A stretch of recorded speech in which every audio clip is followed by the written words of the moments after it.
Basta ngayon sobrang na-impress ako. Impress lang. Impress lang. Talaga niyang yan, impress lang siya. Oo, ba't impress lang? Kontento pa kayo sa sagot niya? Hindi. Corporate ka. Hindi. Siyempre. Hayop ka.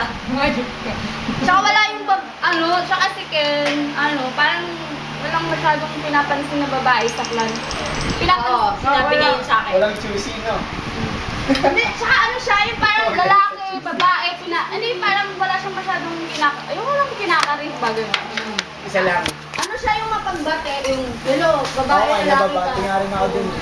Babae o lalaki ka man. Sabi niya nga sa akin, pag may nag-PM daw sa kanya, usually isang text lang din siya. O sa akin din, ganyan. Lang yun. Pero sabi ko, bakit ka gano'n? Wala lang, sabi niya. Sabi ko, ba't ako tinext mo? Kasi mabait ka pala eh. Gets mo? Pala. Hindi niya tinataas yung isip ko. Huwag siya taging na. Maganda, di ba? Parang ang ganda ng start. Nung ibang lalaki kasi sa akin. Oo, sabi. Ang ganda mo naman, Meg. Ang ganda mo eh. O kaya, nakita ko kasi sa FB, the more na hindi ka na nire-reply. Kasi wala eh. Panglabas lang ang gusto. Hindi, isa lang talaga ang ibig sabihin niya. Magiging kayo ka. Baby, are you down, down, down, down?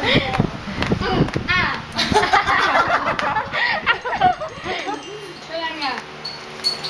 Kasi, nung una pa lang, napag-usapan mo namin yun ni Echo.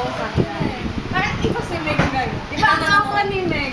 Pero ito tinira din kay Ken, no? Nanahimik ako. Alam mo, tawa ako ng tawa. Walang mapag-tripa. Si Jasmine naman. Naging crush mo ba si Ken? Gabi tawa Hindi ka kasi ng tawa. close kayo ni Ken, di ba?